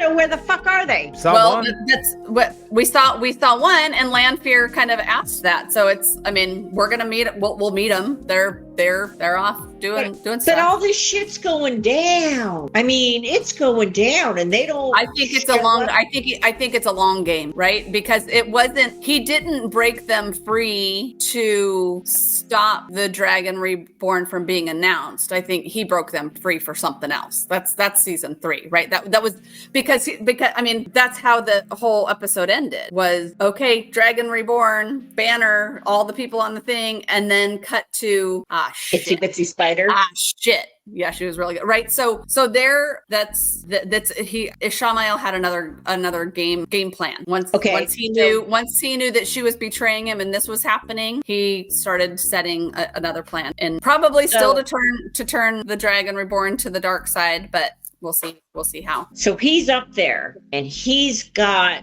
Rand, and he literally can do all of these things to him. There's no Lanfear to help. Where she's set all this up, she she's nowhere in the, I mean, granted, we find her in the crowd later on, but I mean. No, Lanfear's not on Ishamael's side. That's why. No, I mean, why isn't she helping Rand fight Lanfear? Lanfear's supposed to be so, and she knows Rand doesn't have the power yet. He just started. I'm sorry. Why isn't Lanfear helping against Ishamael? Yeah, why did she set all this up and then take off? Why is she not assisting? Like, Moraine is dragging her ass across the desert to get there. Lanfear's there, but she isn't doing anything. Do you know what I'm saying? Then they've got these other Forsakens that are there. She put everyone in place, right? To me, she put all the 5 in the city. She got him there. She got Moraine to stop here. So she did all the orchestration for him to do him, meaning Rand, to do what he needed to do without, I mean, so she helped him the whole way. She's not on the tower battling with him, but she ensured that, I mean, even the horn, right? She's ensuring the prophecy is happening. So I don't know that she needed to physically be up there to be part of the fight. It got close though. He almost didn't make it. So that's what I'm saying is she's relying on people that I don't know, maybe they're part of the prophecy too. I don't know. Yeah. There's so many questions. There are. So shortly after we see Ishamael or whatever on the tower, they open the horn and Matt goes and he blows the horn. So I loved the slow motion. I loved that whole art effect of the slow motion of what the soldiers were doing, but then the heroes of the horn were kind of moving at speed. I just really loved all of that. But Matt said, "I remember, I'm one of you," right? So that was a little interesting to me, and I thought it was cool, but I also had some question marks. He's clearly the peasant of the group, because everyone these are like badass looking people. They're all in these like super cool like outfits and whatever, and then Matt's like a peasant, but. Right? They've all fought together before. Right. The horn has one hole. Look at that perfect V. They're like swans. Mm-hmm. That smoke was very accommodating. Yes. Yeah. The incense came in quickly. But now the one on the lady next to him takes the sword, goes like this, and it vanishes. The horn. Yeah. Correct. Is it gone? You tell me. What do you think? That now they're going to have to hunt for the horn again. But the box has now been broke. I don't know. To be honest, I did not notice that the horn was disappeared. Yeah, do you see it's got no hole? He blows into it, but there's nowhere for their thing to come out. Like there's no. Yeah, but yeah, it was really. I thought it was amazing. And then when they ran, they were all like acid trail. Yeah, to me that was like speed, right? That they were going at a speed way different than everyone else, right? So everyone else slowed down, and it was really cool. But Matt didn't have that chemtrail. He was like normal. No, but I don't know if it was because he's present day, like real life time. Yeah. Yeah, good point. Everyone else is. And here's a still of the beginning of her whipping that horn into a back pocket or something. Interesting. All right, so we need to keep our eye on that girl. I'll just hit play. Hold on. There we go. Yeah. Yeah, so that went, and then they're doing this fight sequence with the people doing slope, and then Popeye leaves, catches up with Perrin, and hands him his. I'm jumping up. Yeah. Hands him his shield. Now the shield, if they all have chemtrail, the shield doesn't. The shield's a solid entity. It does not seem to be like they are, and possible, different, coming from a different stratosphere. So, but they're all physical enough there with whatever their weapons are, because they're killing people, right? So it's not like they're apparitions or whatever. They're I'm a hero of the sword. That was so great. But he isn't he isn't shimmering there. He's just standing there like, hey. And to me, I feel like that's right. And he was at their same pace or whatever. So I don't know what the effect was or whatever, but and when it went into play. But yeah. Did they all vanish again? We don't know, right? We didn't see them necessarily. Once everyone got up to the tower, we didn't see them again. And even when they were showing everyone kind of cheering at the end, we didn't see any of them again. The heroes of the horn? Yeah. no, we do see them poof away. Oh, shield didn't, because Perrin had the shield and used it to help with Rand, so we don't know. So another thing, again, if there was going to be an extra episode or two, just a little bit more about the importance. I'm here. A little bit more about the importance of the heroes of the Horn, or just who they are and how they came from, right? So when they use these phrases of like, you know, heroes of the Horn, it's like, oh, that's a thing. We're being introduced to them, but with like a little, even one or two liner where you learn a little bit about them. But when Leo says, what about the heroes of today? Yeah, we're the heroes of today. Yeah, I liked that. Right. I was like, that's pretty cool. Yeah. So agreed. But she was getting her butt kicked, and then Perrin came in, but I don't know if he had any power, or if the shield had any power, or if he reinforcing her gave her power stronger. Right. You don't kill my dog. Yeah. So yeah, he is avenging his dog. Did you notice that after that, and I think actually, I don't know if I noticed it at least later, when Hopper died and Perrin kind of made that connection with him, his eyes stayed yellow the whole rest of the time, I think. And you know what? I think by killing his dad, and I did notice that the Hopper's lunch got away. That he's still not gone either. Falda. Yeah, man, he's like a chew toy. Hopper died, so Perrin killed Dane's dad, and then Dane had to be pulled away because his death was just murdered. So we haven't seen. This is not the last time we've seen Dane. No, I think he's gonna have a grudge against Perrin in particular, and possibly the Two Rivers, because that's what he referred to him at. So I think You're right. Where would he know to find him? Two Rivers, right? I doubt they're gonna go back there, honestly, but I don't know if he will go cause havoc there because of it. You know. So good point. Yeah. Thank you. We after that it jumped to useless Nynaeve again. But this is where she said, I need your help. Like I can't help Egwene. I can't use the power, so I need you. So she finally said that, and then they went on their way. Dragged her up the ladder of no return. Yeah. While she limped. Yeah. So is Ishamael, so essentially Ishamael and Rand are up there, and this is when Mat kills Rand. So this is when Min's prophecy comes. Real fast, guys, I'd like you to pronounce this. Catherine, you go first and say it with conviction. Well, I think he's Irish, so I want to say it with an accent. All right, do it like a lilt. Okay. Dovie and si tova sagan. Nice. Well done. All right, Gene, can you beat that? Oh, that was pretty good. I forgot how I did like this, him using the old tongue. Doviandi se tovia segan. Nice. Oh, nice fist pump too. Well, no, that was my dagger. That was my bamboo. Your bamboo of steel.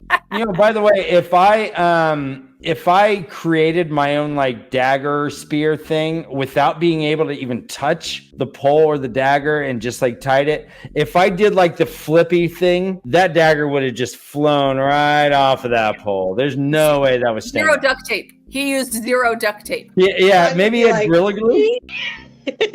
There's my dagger. There's your dagger. It just flies off. Yeah, that would have hurt someone if I did a spin thing. I would have hurt myself. And he became the one of the flag girls from high school. Tall flag. Yeah. So yeah, Mat does end up hurting his friend Rand. Right. This is right when Rand is saying he's trying to convert him. And he's like, I'll never serve him. Never have, never will. And again, all of this was Ishamael's plan, right? He was an illusion, and Mat did exactly what he wanted him to do. So random out of the butt question. Every time Rand has been shielded, is it called? Okay. He can't get up. He was shielded from the Dick and Balls people, and he was stuck on the ground in a crouch. He was shielded there from the boat people and he was stuck on the ground. All of a sudden, he can stand up to Dracula face to face while he's still being shielded. You know what I mean? He couldn't stand every other time he's shielded. I've never seen anyone standing while they're shielded. They all crunch down and crumble and they're, like their legs don't work anymore. Except Moraine was essentially shielded and she was able to kind of live her whole life. But she was able to carry buckets of hot water up to her bath every night. So maybe it was a different type of shield, or maybe his strength is just letting him move, or maybe it's just a bad continuity thing. But when she was shielded, she cowered. When they kept it and stopped the feed, like the continual feed, then she could move around.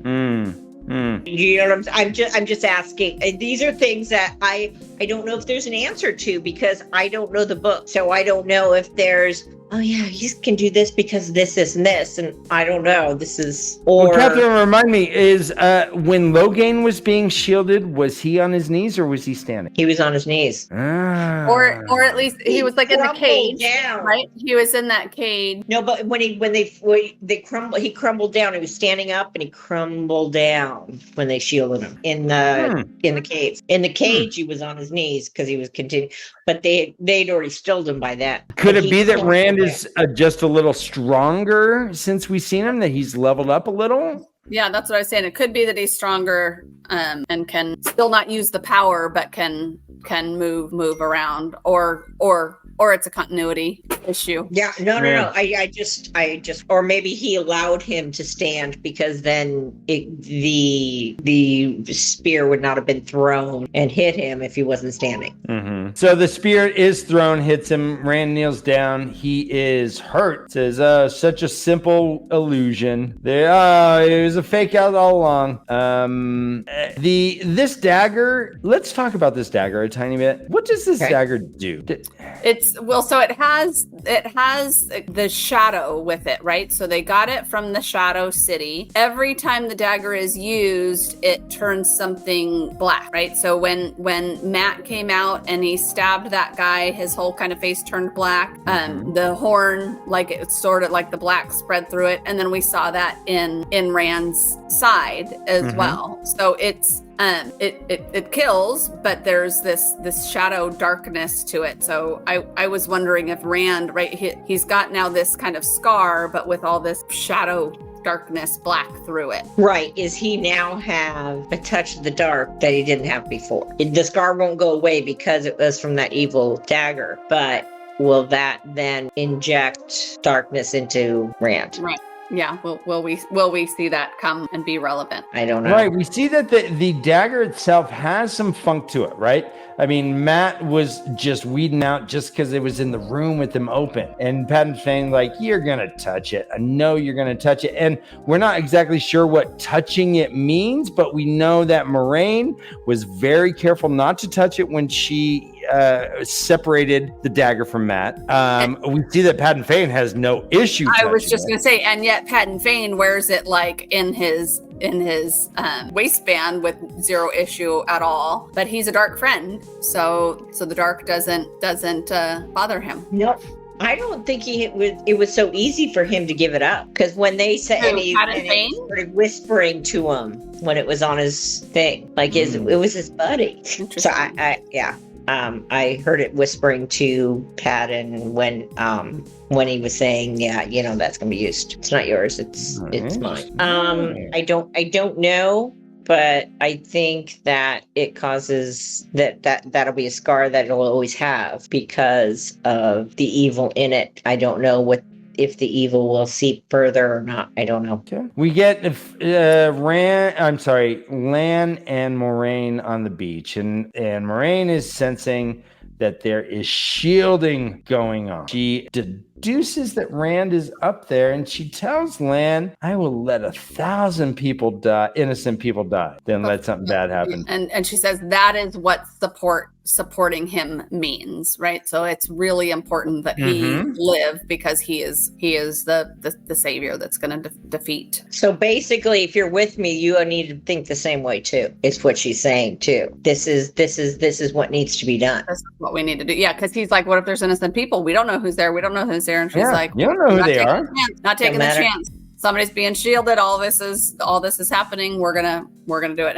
And she took the right risk, right? And but this is like the culmination of everything happening, right? And everybody's using the power. So Egwene starts putting this like barrier up and is protecting Rand, while Moraine's like, throwing the power at the ships to stop them. And then Perrin comes with the shield, and Ishamael's throwing.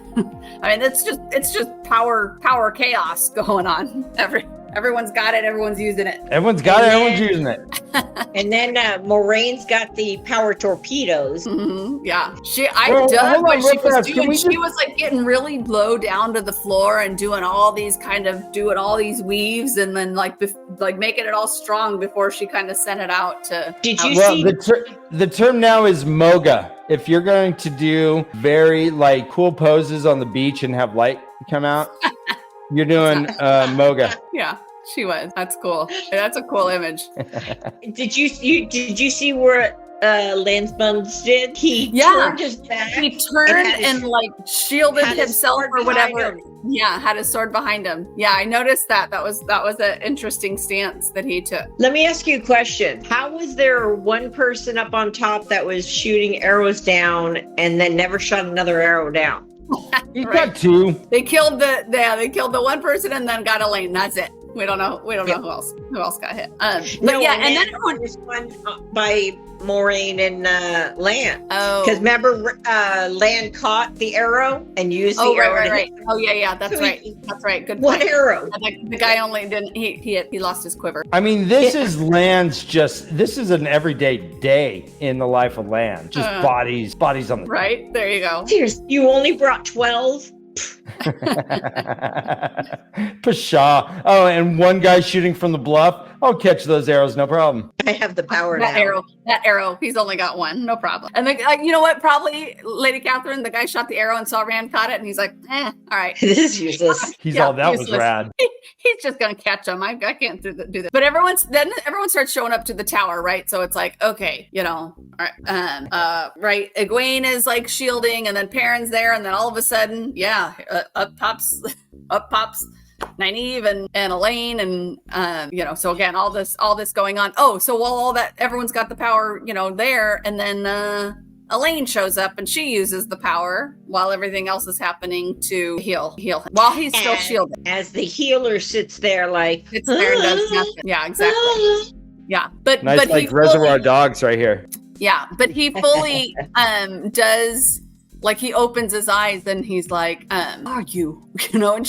And they show her and she's like got the sun behind her, so she's all like glowing. And so I'm like, angelic glow. I thought Egwene had more competition with her at that point than anything else. Exactly. He's all Egwene who? Yeah, seriously. Yeah. Yeah. No. Okay. And she saved his life. I mean, they all saved his.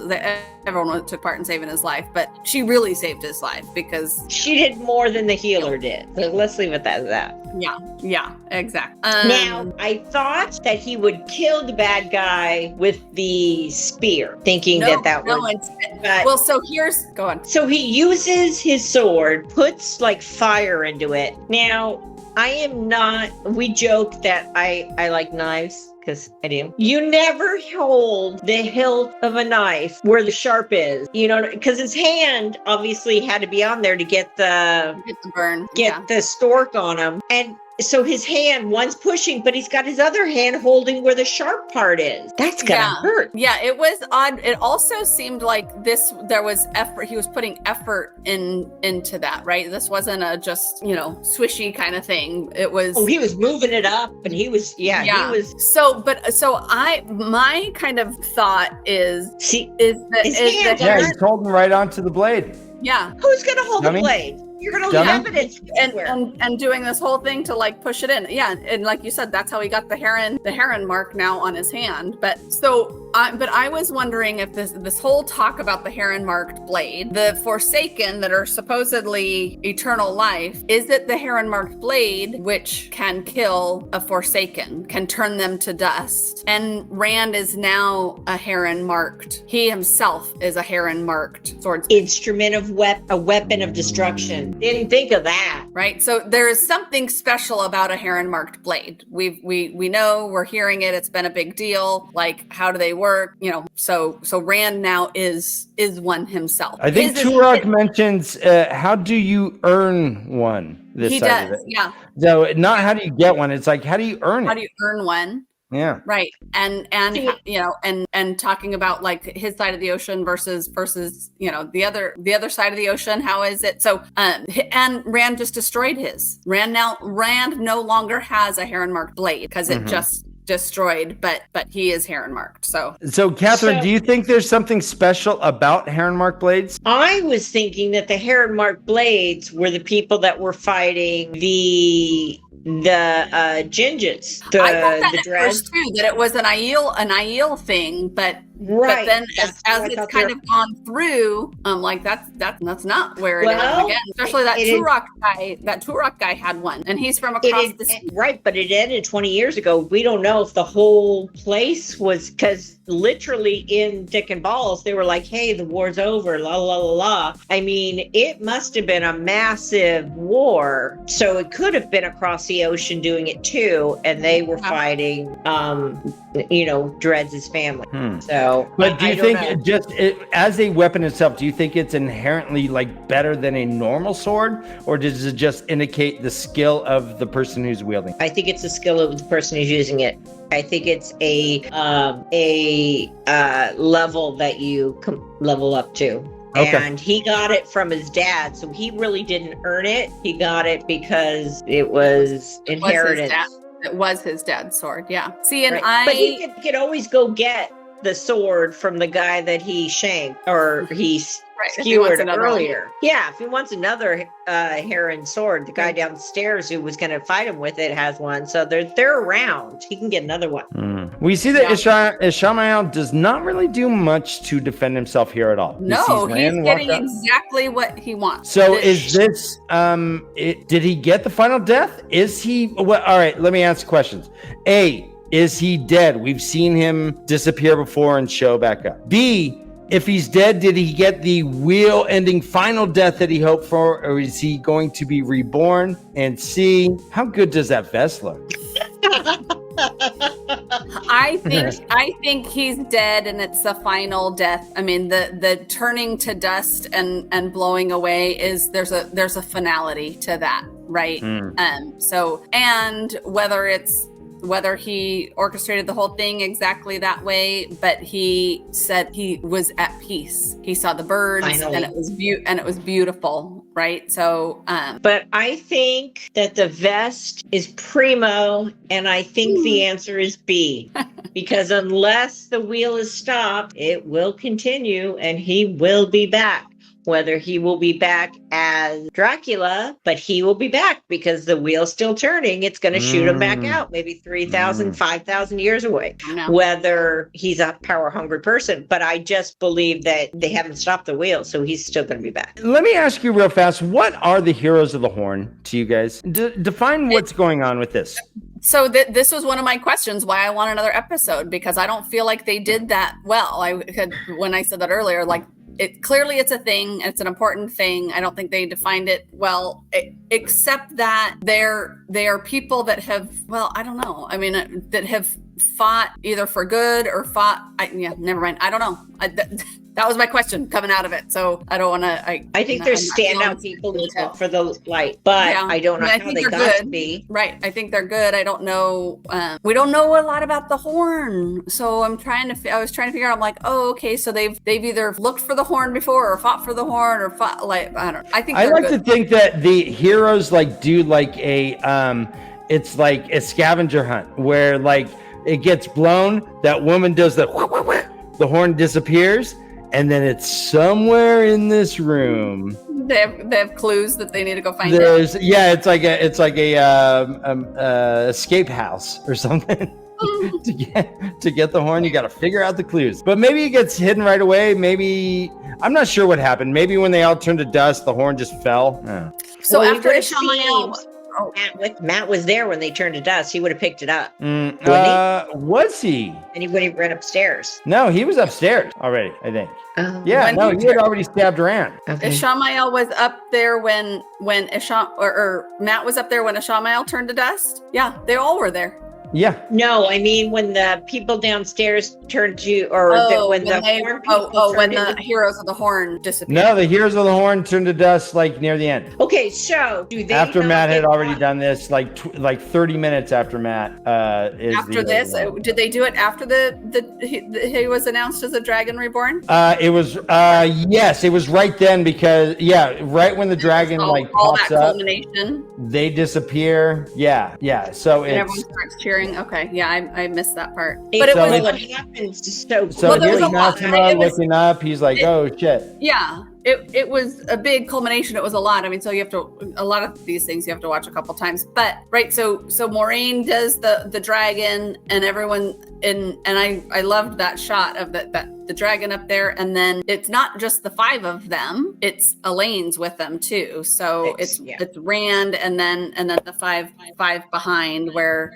This is right after the dragon pops up. Is when they just Okay. Yeah. Okay, I didn't. so- I mean, there's a lot going on. I was much more focused on what was happening on the tower, and so I missed completely that they disappeared. So they disappear. They are the heroes of the horn. So does that mean that they are not in the spoke of the wheel? Because every time the horn gets blown, they have They to only, be dead. they have to be, show up. yeah. They have to be called back as opposed to being reborn somewhere. Yeah. So do they never get to come back unless the horn's blown? Well, and no. They live once?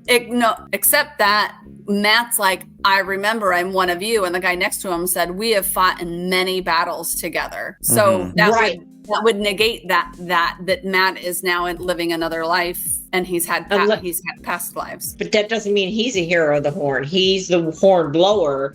They could be the heroes of the horn. He asked specifically. He says, "So I'm one of you." Yeah, I'm one of you, and he's like, "Yeah, we've battled together a lot." So these. I thought he said, "I remember you," not "I'm one of you." So he says, So let me pull it up. Look at the horn right there. Had so you were saying it doesn't have any holes. Look at those like gills for the air to go out. Yeah, shit's ribbed. Another thing kind of that happens too when they're all up on top, right? Dragons there, prophecy happens. Aviandra says Kara Karin, which is what she was looking for. Remember, that's where she was like on that search looking for Kara Karin. I think that might be Rand or the Dragon Reborn that she's looking for. So okay, so I thought the Karin meant when she got her ass kicked, it was part of the rule. This is a rule, and I thought Karin meant rule. I didn't realize it meant. I didn't. No, she explains that she had Gia toe. There was Gia toe. She had toe, so she had to get beat up to get rid of her toe. But they had mentioned the Karn, and she said it's kind of like the chief of chiefs. Okay, yeah, it's their and chief. She said she was out kind of looking for Karin and referenced that. So I remember when I heard that before, I'm like, oh, she might be referencing Rand, right? Because he's Aiel. So this chief of, well, we assume, right? He's got the red hair. So this whatever, maybe it was and I'm assuming kind of it was a prophecy for the Aiel. That their chief of chiefs is somebody really powerful. That so he's it. How can he be part of Pretty Dread and the angelic one who healed him not be part of that? Because she's got the same color hair ish. She's pretty close. Yeah, no, I think that's a interesting thing too, right? Is she not an badass like that? Oh, she is a badass, but I mean, do you know what I mean? I'm wondering. I mean, maybe somewhere she is, right? Because everyone references this the red hair. They're all different shades, but everyone references the red hair, and even last season it was like red hair means Aiel. That's pretty much the only way. You know, the Aiel should look just like a whole bunch of little orphan Annies, just a whole bunch of just super orange. Just like Ronald McDonald orange hair, right? They're like, the sun will come out, you wetlander. And you know what? They'll go, oh, they're from Ireland or Scotland. Oh, look at them. That's why they're so badass. Yeah, they're leprechauns. Yeah. So I did not realize that was like their, I don't want to say their king or something like that. But to me, it's their version of a prophet. Their version of of like or not the prophet. Sorry, like the savior or something. That's how I took it. And I like the way she made the fire into a dragon, so that there was no question to all the people down there that this is the Dragon Reborn. The banner. Yeah, that's the banner. So that was her job. So she did exactly what Lanfear told her to do. She read the memo. Exactly. She's like, okay, I guess you're the boss of me. But I kind of joke saying that, but that's exactly what Moraine wanted, right? So Moraine and Lanfear wanted this same thing to happen, which is interesting because they're for very different reasons. But they both wanted him to be declared the Dragon Reborn on this tower in fall. I think in her reality is all she wants is Rand. She wanted Luz and she wanted Rand. And when Luz was out of touch and not able, that's when she pledged herself to the darkness. So now she's got another chance to get loose in this form, right? So she's super selfish. She's super selfish in wanting this to happen, whereas Moraine is like wanting to save the world, even if it means killing a bunch of innocent people, right? So again, very different approaches, but they both wanted the same thing, but one what seems very selfishly, and one not at all. Yeah, but I don't think that Lanfear wouldn't mind killing 1,000 people if it saved him either. So I think that I don't think Lanfear would mind killing anyone. Everybody. I don't think I don't think she even needs the world saved. She just wants him. Right. They're adversaries at that point working towards the same goal. Towards the same goal in this moment in time, right? And in this moment in time, it doesn't mean that it will continue to be the goal. But so if it was the same conversation and they talked about the same thing, then how can they have broken the seal? I don't know if it was the same. Well, I mean, again, he imprisoned all of them, right? But obviously before that, he and Lanfear broke up. He and Ishamael broke up. He sort of, they turned to the dark side because to the dark or from whatever he did. He got married and had a baby with somebody else. So there was already bad blood between him and Lanfear, right? It wasn't necessarily this kind of fresh thing where he's like, I don't want to see you again, so I'm gonna lock you up. So I don't know how much time passed. It could have been thousands of years from the time that they broke up to the he did that. I still don't think it probably went well. I'm sure she didn't feel good about it. No, but I think that she was leaning more towards Rand than the dark. So and at the end, I agree. I mean, it seemed like Ishamael wanted to wait until he was going to declare himself for the dark, and she didn't care. So yeah, again, she was very selfish in it. And right, so how it ends was I think fantastic. I loved the ending, right? So she's all pleased with herself, walking down the hall like, okay, done, and she's about to go get the seals and throw them out so that she's, to kind of finish her plan. And then that gets totally blown up when she sees, what was her name? Mo Gideon, who was awesomely spooky, and she did have that soft spoken and that softly.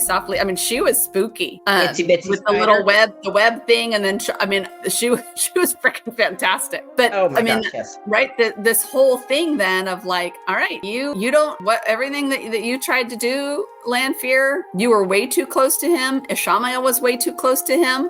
The rest of us don't have that problem. So now there's six of these Forsaken out there that aren't we don't know who they are. We don't know why they are the way they are, what their powers are going to be, but they're not distracted maybe by other things. So Ishamael and Lanfear had maybe ulterior motives or whatever. I don't know. I don't know kind of exactly how to say it, but she was saying like, you were too close. You had a relationship. We don't. We don't have that issue. We can do what needs to be done. Yeah, we don't share that weakness. is even what they said, right? So we'll do what needs to be done. So, right. She said he's ours now.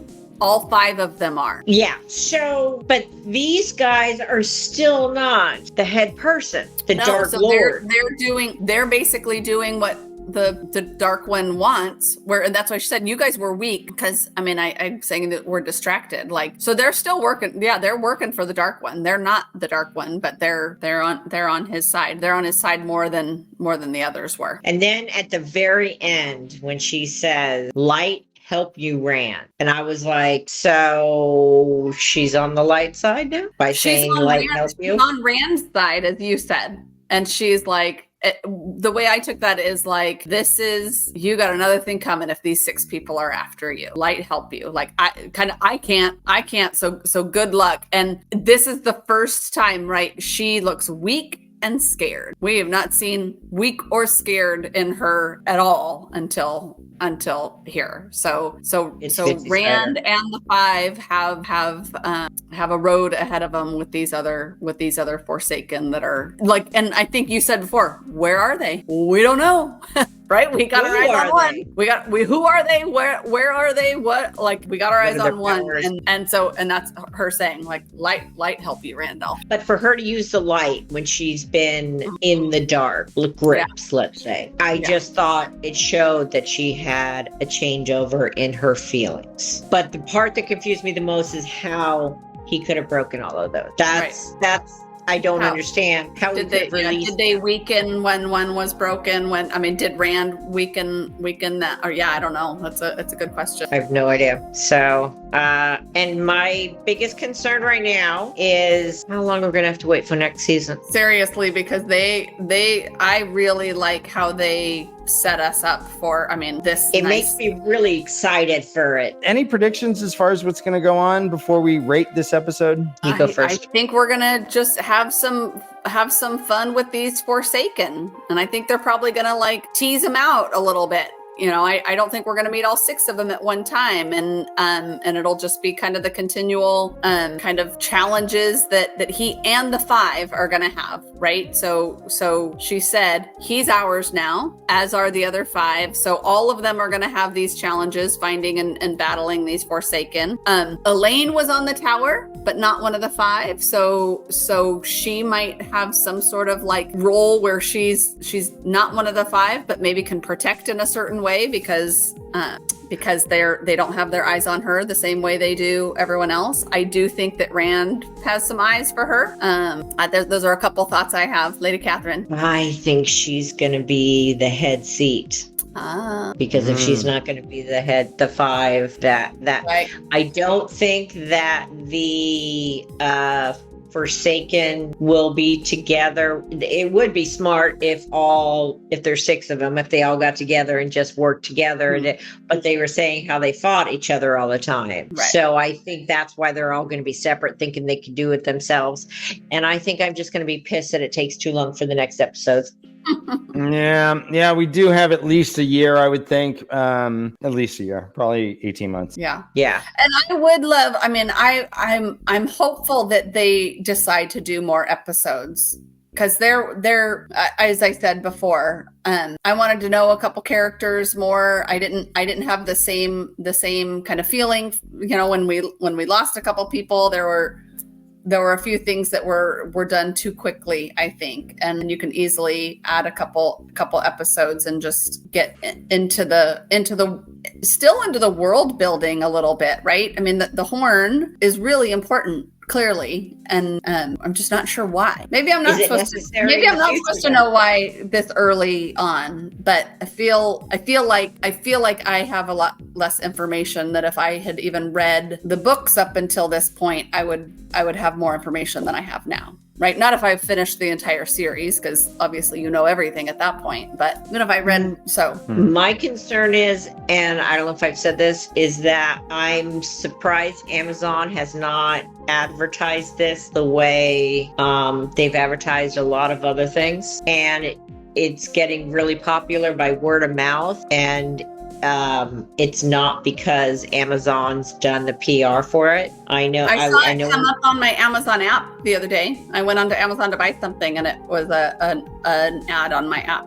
But I'm watching it too, so I could. Everything's fed to me. But I mean, I know where the Prime days are next week. I know when Gen V's next episode is. But I have not, and I will fast forward commercials, so I see them all. And there has not, before this came out, I've seen a lot of people say, "Hey, I heard this season's really good, la la la." But if I had not known you guys or Jordan Con and all of that kind of stuff, I wouldn't know when it started. That's a good point. I just think that it's something they're investing a lot of money in. People are enjoying. They should let them know more about it.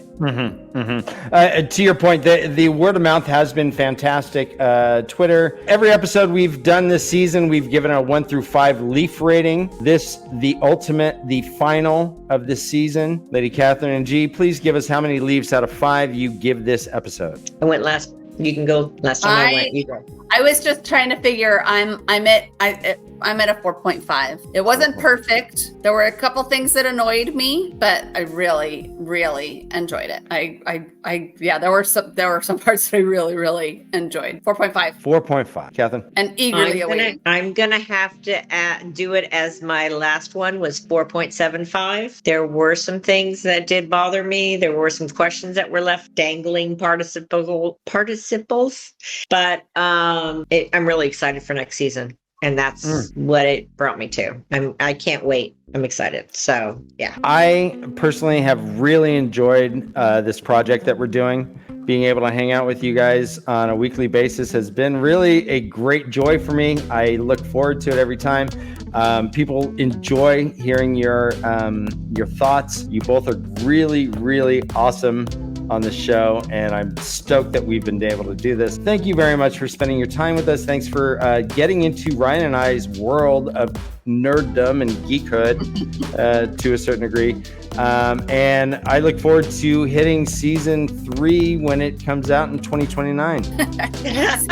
In 5 years.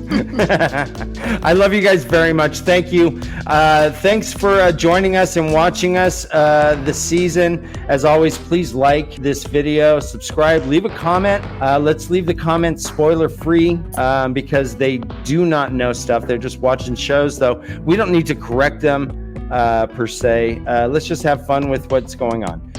We do a show the way the Leaf does a show every Tuesday and every Sunday. Every Tuesday is our first time reader show. We are at book 8, Fires of Heaven, about a third of the way through. On Sundays, we do a spoiler-filled chat. It's called Tavern Talk, where we get into the weeds about everything. Please hit the bell so you know every time we're doing a live stream, and our chat's fun. Anything you guys wanted to do or say? Where can we find you guys? You got anything to promote? I do porn. Yay! All right, thanks for joining us, guys. I totally did.